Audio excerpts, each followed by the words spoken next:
Hello, and welcome to A Writer's History of Science Fiction, where I interview science fiction authors about their personal take on their chosen genre. As with last time, the usual reader's history will be back in 2 weeks. This is A Writer's History, Episode 2. I'm Alex Howe, and with me today is Kira Leigh. Kira is an artist and freelance writer releasing their first book, Constelis Voss, Volume 1, tomorrow. If you're not listening on the day this episode premieres, you should be able to find it on NetGalley right now. Constelis Voss is an anime-inspired psychological sci-fi trilogy that exists as a meta-critique of power politics, told through a space opera through one vector of a reality-painted dystopic. Long after humanity reached the stars and recreated Earth in all its vices, one totally unhinged man finds himself lost not only in a robotic body, but in the chapters of his prior life, circa 1997. Knowing what came before, and finding familiar faces to help him, is the only way to survive. Not just for him, but for the billions of people that call this planet-sized ship home. Hello, Kira. Thank you for coming on the show. Thank you for having me.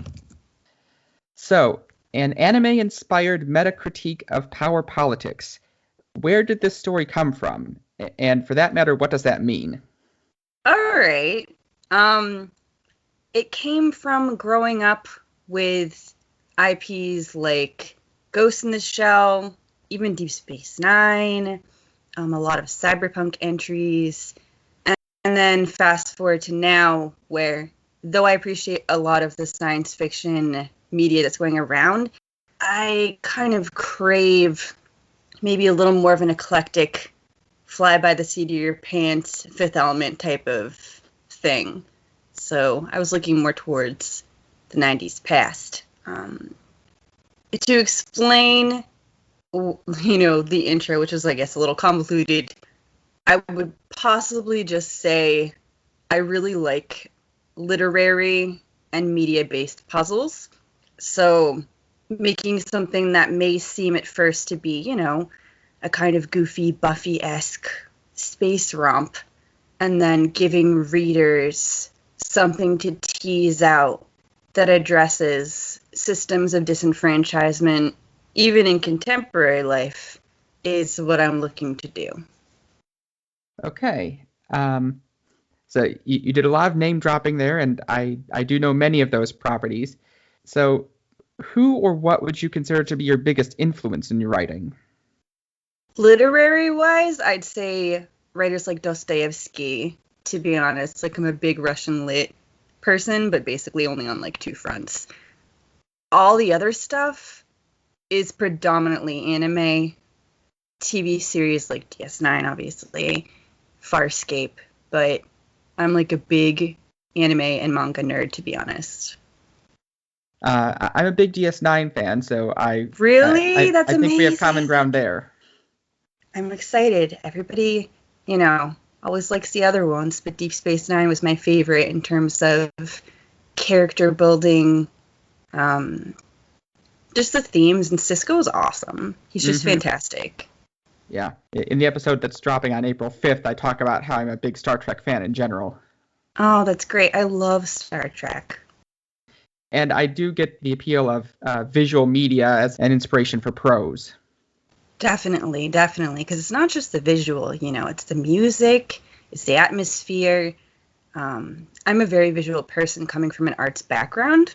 I actually studied art teaching in college, so I think that combining all the elements together is really what probably most inspires my writing, because I write to music, and I write almost like I'm crafting scenes as visually as possible.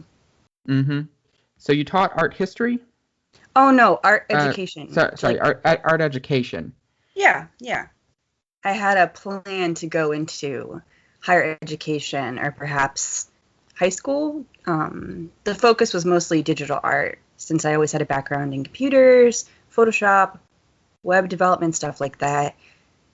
I liked it a lot, but when you see kind of how public schools are set up, and that's the track you have to sort of go through first before you can get adjunct roles at the college level, I was like, no, not for me. I have to figure out how to teach people in a different way.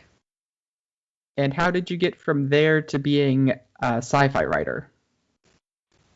Well, I've always been a writer, but it was mostly hobbyist stuff, like on role-playing forums, doing D&D things, on my own. Writing was always that escape. Writing was a way to tackle problems that perhaps society couldn't, or I couldn't, or engage in interesting ideas that were outside of everyday life, but reflected upon everyday life. So writing was always there. But then I went into the art field. I had art shows all over the world. I hopped to freelancing, got into startup land, and then COVID hit. And I was like, wow, being mortal is not great. So maybe I should release something finally. That's interesting. So you're talking about using writing to sort of deal with issues in the world. I have some experience with that, but more with dealing with my own personal issues through writing. Well, I think you can do both. Like, Constelis Voss is very much a story of personal hardships, of hardships that my friends have gone through. It's very much based on real life challenges, kind of filtered through this like haptic, anime-inspired, futuristic planet type of situation where robots have to figure out like how to human, which is amusing. But I will never forget, I guess to make this a little more simple because I have a habit of rambling, I will never forget in art school, my college professor, Steve Locke, said art is like a conversation. If you're doing it for yourself, that's fine. But if you are trying to really share it, it's very good to have an open dialogue between readers and your work. So for me, the best way to do that and how I've approached every artistic endeavor is I don't want to just talk about my situation. I want to talk about the world situation. I want to talk about the plight of humans. Because to me, science fiction at its core is about being human. And when I say human, I mean in like not human species-wise, but being a person, being respected, even if, you know, you're a Ferengi, like being a, and you know, really, like I love Quark. I think it's important to consider science fiction for its possibilities, even through its hardships, and coming together, even with species that are very different, or even creatures that are very different. So I have to make work, no matter what it may be and kind of what genre, that talks to other people. Because I think that's kind of my responsibility as a teacher and an artist. What I find interesting is the interplay between writing for fun, writing as therapy, and writing to oversimplify as social commentary. Yeah.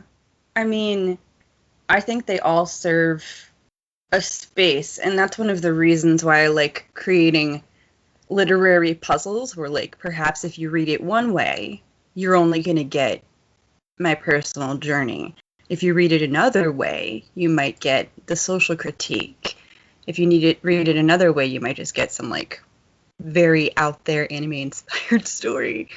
I very much like creating things that can be looked at from different viewpoints. I think that's probably the educator in me, because teaching is very much about reaching people where they're at through different perspectives. You say you have a lot of anime and generally media inspirations for this work. Yes. Do you also have any scientific background, or is it mainly from fiction? It's mainly from fiction. Yeah. I don't take as, I guess, high or intricate as a touch. I'm kind of that, like, artist scientist, but very low on the science scale. The most I do is, like, marketing number crunching, to be honest. Yeah. Right. That's just different ways people approach the genre. Definitely. Some people definitely approach it from a storytelling perspective. I approach it from a little more of a scientific perspective because I'm an astrophysicist. Yes, I had heard that. I don't quite have that brain, as more so the philosophy, but I can understand it, which is why I love talking with people like you, because even if it's a little bit outside of my purview, I still learn something. When did you start writing this book? Was that during COVID? I started writing it roughly 3 years ago, but honestly, like, I've been low-key kind of writing it for probably 10 years. Yeah, I know the feeling. Yeah, like, you're working things over in your mind, like, you get inspired. Maybe even you have a rich inner universe. For me, I, like, ran D&D campaigns, and I was like, you know what? I actually have to write this down versus making it a hobby, because it's really good ideas. So it's a new effort to try to publish it then. Yeah. Yeah, it's a new effort. Publishing has been a little wild. I enjoy it, but being somebody from the tech freelancer sphere, it's a little, I don't know, a little more laced up than I'm used to, because startup land is just fly by the seat of your pants. Mm-hmm. Of course, self-publishing is becoming pretty big these days. Definitely. Still difficult. I enjoy it, but I do think it has potentially more challenges than, like, say, getting freelance clients. All right, so what is your writing process? You say you write to music. Do you have any other Yes. parts of your process? It's mostly music. Like, this sounds dorky as all heck. Sounds pretty dorky, but I get a lot of inspiration from media, like a huge amount. It could be visual, it could be music, but it's mostly auditory, visual, sensory. So I may be inspired by a scene in a show. I may be inspired by a word or a pairing of words in even an article that are unusual but interesting. Mostly music.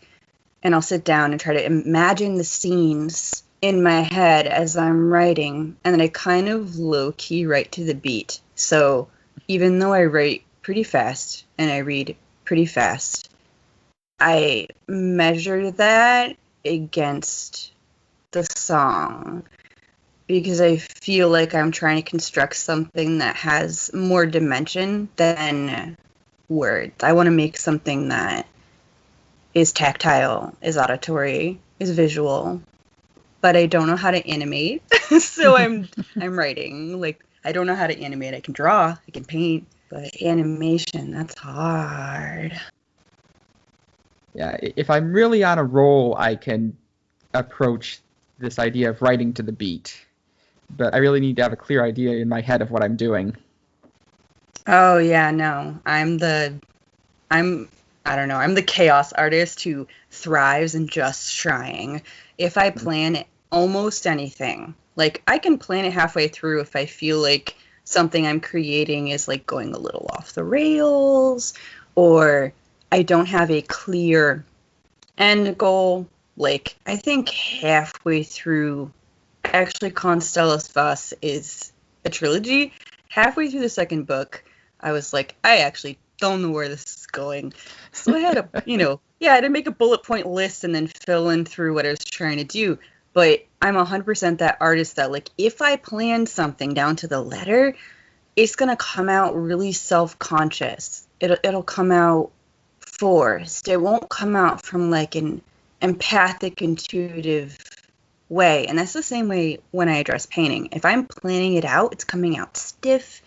My best work is made when I'm just kind of channeling creativity, which is both frustrating and very cool, because I can't plan most things. I am completely the opposite. I have to outline a lot, not to the letter, but definitely to the chapter. And I can change my outline halfway through, but I need to have the outline. See, I'm really jealous of that, because I can't. Like, it ends up becoming so, for me, just for me, it becomes so stiff. It's almost like, because I can predict what happens, I'm almost being derivative of my own writing. Like, I let the characters kind of choose how they want to grapple with the situation, and I've been writing these characters for a very, very, very, very, very long time through hobbies, but I treated it seriously. So, I mean, you may come upon an event, at least I might, like something may happen, like say there's a fight, like, you know, you're fighting guards, and you're like, yeah, I gotta get the cast out of there. Every character is going to act differently, and I let them lead the storytelling, because if I don't, I may be liable as the writer to make like an omniscient move against what they might do. I may be trying to lead them to a goal, but if my hand is too apparent, there's a likelihood I'm not honoring the characters because I've constructed them for such a long time.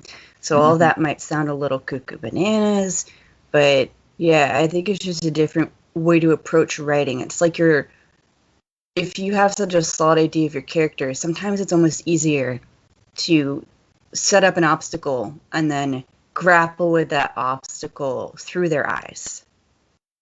Yeah, I understand it, and I do try to be aware of that. I've had times where I'm writing along and I think I know what's happening, and all of a sudden one of my characters will say, no, I'm doing this.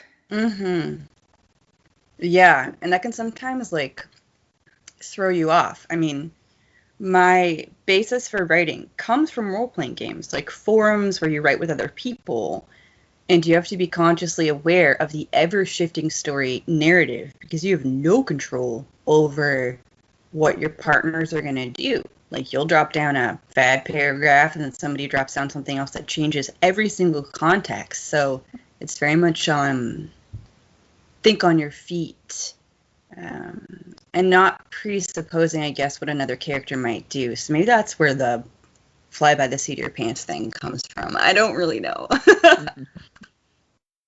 All right, interesting. So you said you've been working on this for a long time. Do you have any issues with world builder syndrome, or is it just the actual narrative that you work on? Oh, no.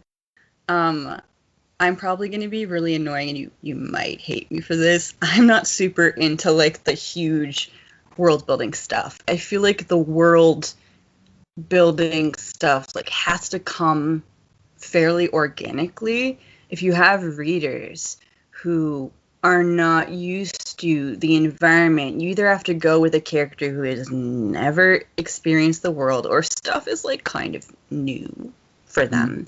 And that's why Alex, the low-key protagonist, low-key anti-hero, maybe even villain, shows up and is like, wow, I'm from the past, what's happening?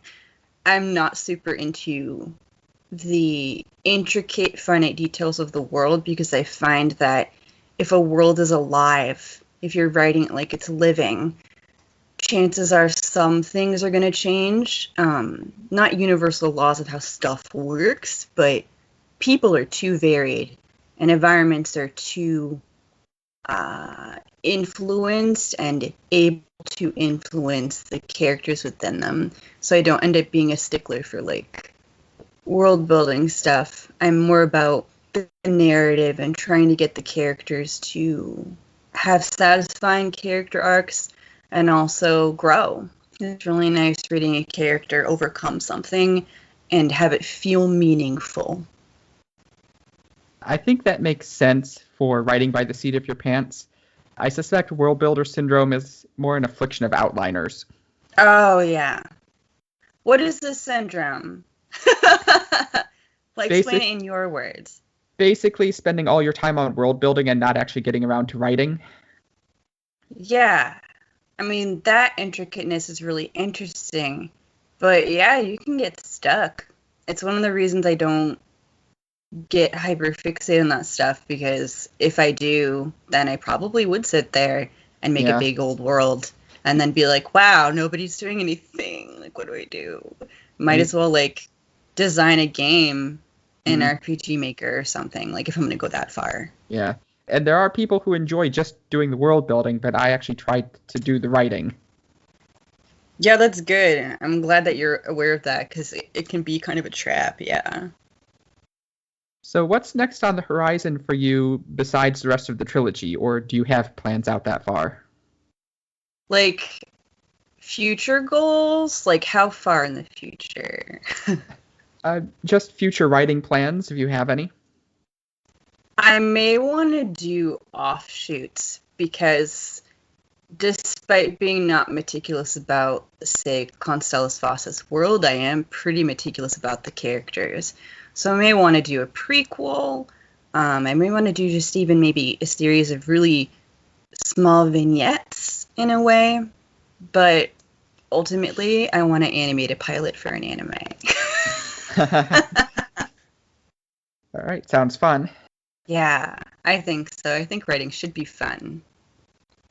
This podcast is about the history of science fiction. So one question I ask everybody is, what do you consider to be the first science fiction novel? Oh, jeez. I wouldn't even know. Like, are we going back, like, really, really, really, really far? I'm not a history buff. Oh, this may be mean. Parts of the Bible. Interesting choice. Because wasn't there've been some weird stuff, like, aren't angels low-key kind of aliens? Like, biblical angels have, definitely. like, 9 million eyeballs. Yeah, biblical angels either look human full stop or look like cosmic horrors. Yeah, and I love that. I love the cosmic horror stuff. I think you could probably make that argument. But also I'm just a flighty artist. If I had to go far back enough, I'm pretty sure it would be, I don't know, one of those foundational stories in ancient societies where, like, if you look at it from one angle, you're like, those are aliens. Yeah, that's a perfectly valid response. The last author I interviewed said it was the Odyssey. That's possible, too. I could see that. Definitely. And some scholars say it's the Epic of Gilgamesh. Oh, yeah, that's possible, too. So I consider it to be Frankenstein for reasons I outlined in the first few episodes, but that's only one school of thought among several. That's also possible. I'm just like, yes, that makes sense. Maybe this one will be a little easier. Do you have any must-reads or maybe must-watches in sci-fi that people might not have heard of? It's mostly must-watches, to be blunt. Farscape is amazing. Jim Henson production, fantastic. Probably, I mean, I would hope people would have heard of Ghost in the Shell, but that's just me. Akira is low-key kind of science fiction. Yeah, I could see that. Earth 2, which is another TV show, and it had, like, Tim Curry on it. It's pretty awesome. I don't know that one. Really? I mean, it's kind of obscure. Like, it was really old. It was kind of low budget. It came out around Earth Final Conflict time. So there were, like, 2 series. They were just Earth something, whatever. Maybe a little bit after Babylon 5. I'm not really sure. And Tim Curry was in it, and it was people going to another planet, aka Earth 2.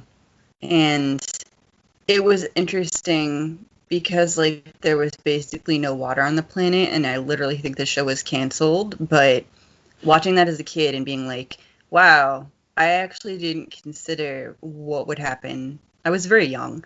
I didn't consider what would happen if you were on an alien planet and you just, like, had no water. So they met this alien species who showed them you could get water from cactuses, and that was pretty awesome. It was one of my very early memories of science fiction, and I don't know if it holds up, but it was cool because Tim Curry's on it. Farscape, definitely. I think everybody should watch Farscape, or I'll, like, be mad at them, to be honest. Farscape's been on my long list of things I really need to get around to watching for a long time. Oh, please watch it. It's so good. Please. I love it. If you like DS9, you will love Farscape. Absolutely. I was very much inspired by Farscape for Constelis Voss. The ensemble cast is so funny.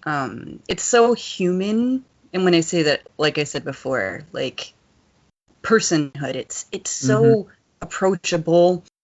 The problems they face are universal, despite being aliens that a scientist who launched himself through a wormhole ends up meeting. Like, they're all prisoners. They're all flawed, even if they're fantastical.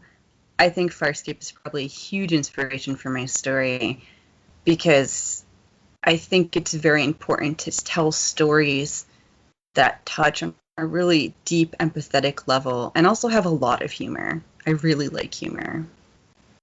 Please watch it. Please watch it. Please. Okay. And finally, what advice do you have for aspiring writers? Okay, this might get a little preachy. There are 10 billion different ways to tackle the art of writing, or more than that. What you're making at any given point in time may not match up with the vision you have in your head, and that's okay. But at some point, it will.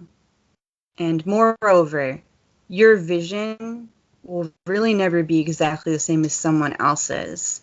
And I hope that other writers, budding writers, people who, maybe struggle on their manuscripts or have only just started, will realize that your journey is your own and to not compare your writing journey, your writing style, how many pages you get out, to really anyone else, because your personal experiences are highly valuable.